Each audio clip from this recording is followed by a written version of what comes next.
My YouTube channel G classes 24/7 में आपका स्वागत है। आज हम पढ़ेंगे क्लास 9 चैप्टर 1 के कुछ क्वेश्चन। देखो, पहला क्वेश्चन दिया है, क्या 0 एक परिमेय संख्या है? क्या इसे आप P/Q के रूप में व्यक्त कर सकते हैं? तो आप लिखो, आप कह सकते हैं हल इसका क्या होगा।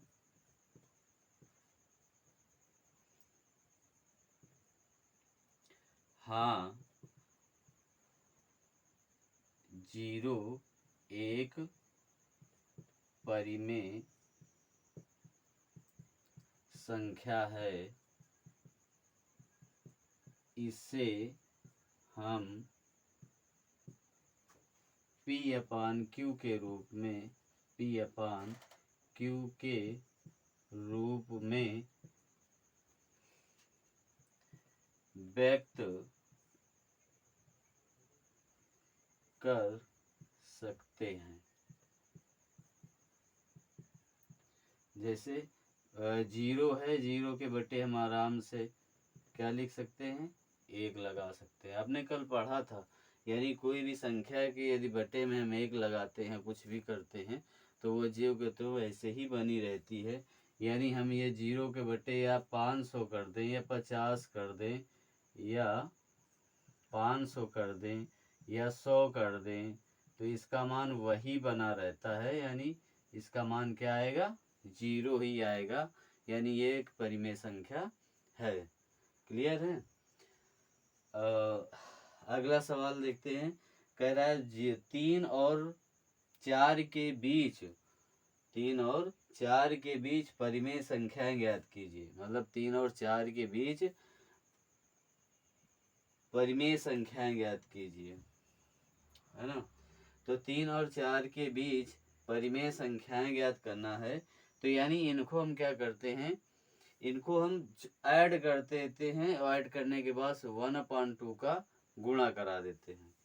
यानी हम इनको क्या करेंगे, ऐड कर देंगे। यानी 3 + 4 इंटू 1/2। तो इसको जब हम ऐड करेंगे तो इसका क्या आ जाएगा, 7 इंटू 1/2। तो ये कितना हो जाएगा, 7/2। तो बराबर किसके आ जाएगा, यानी 7/2। इसको सही दशमलव में लिख सकते हो तो 3.5 आ जाएगा। यानी इसको डिवाइड करोगे तो 3.5 आ जाएगा। यानी बीच की इसकी संख्या कितनी आ जाएगी, 3.5 आ जाएगी। क्लियर है? अब कहता है, दूसरा सवाल कह रहा है 3/5 और 4/5 के बीच परिमेय संख्याएं ज्ञात कीजिए। बीच, शायद इसमें बीच 5 परिमेय संख्याएं ज्ञात कीजिए है।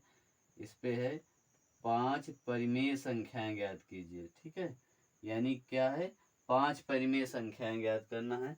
जब एक संख्या दे रखे, मतलब एक संख्या दे दे कि हम तुमको इतनी संख्याएं बीच की परिमेय संख्याएं ज्ञात करना है, तो जिससे 5 दिया है उस पे 1 ऐड करके, यानी 5 परिमेय संख्याएं उसने बोला, तो 5 + 1 = 6, यानी 6 हो गया।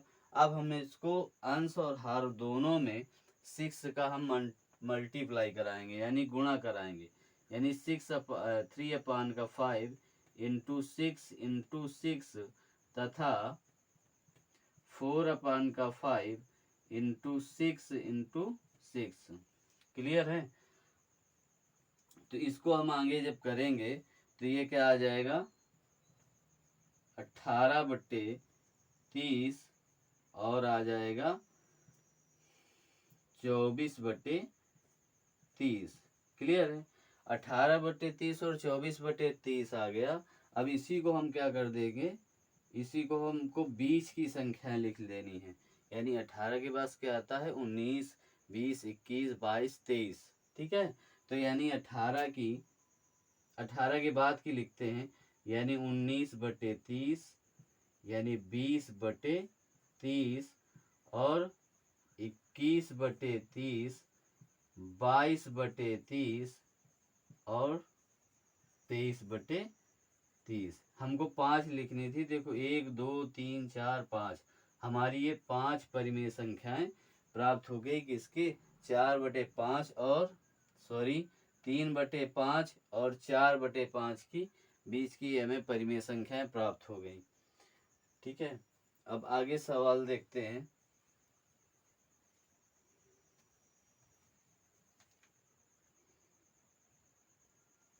प्राकृतिक संख्या एक पूर्ण संख्या होती है। तो प्रत्येक प्राकृतिक संख्या जो होती है वो पूर्ण संख्या होती है। तो ये क्या हो गया?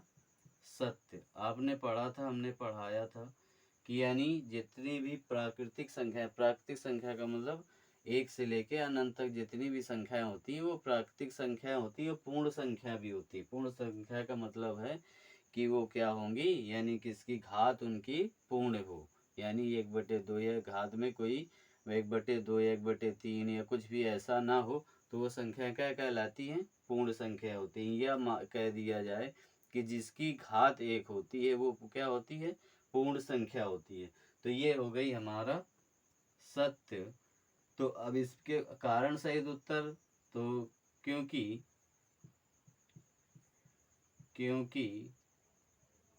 प्रत्येक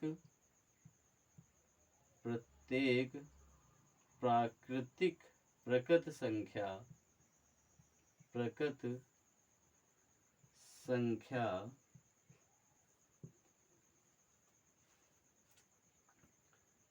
संग्रह में आती है,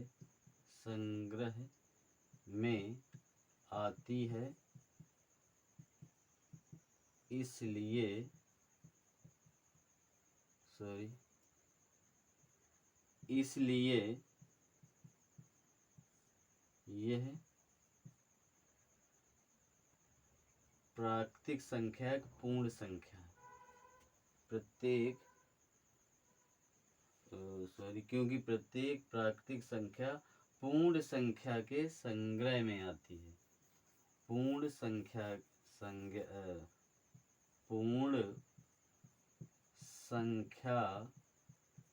के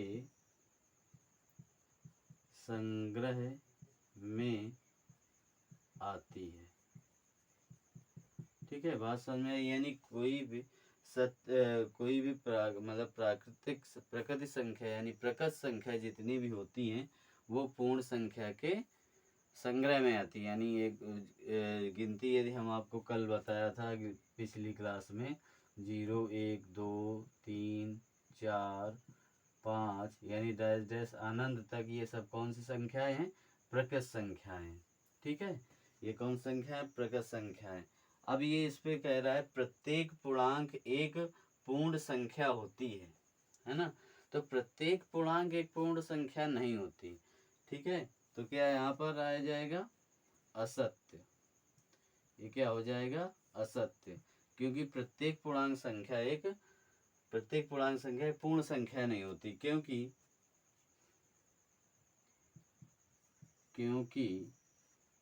-3 -4 ये क्या है? पूर्णांक संख्याएं हैं। क्या है? पूर्णांक संख्याएं हैं। ये पूर्ण संख्या नहीं है। ठीक है, ये क्या है?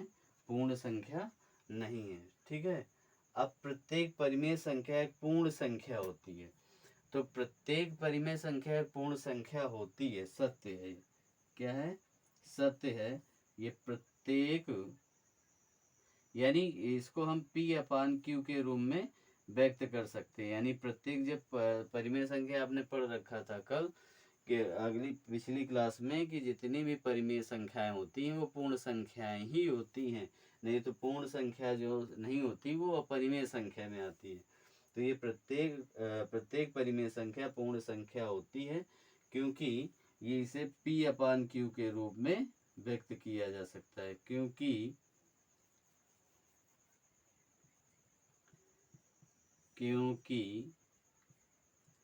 इसे P/Q के रूप में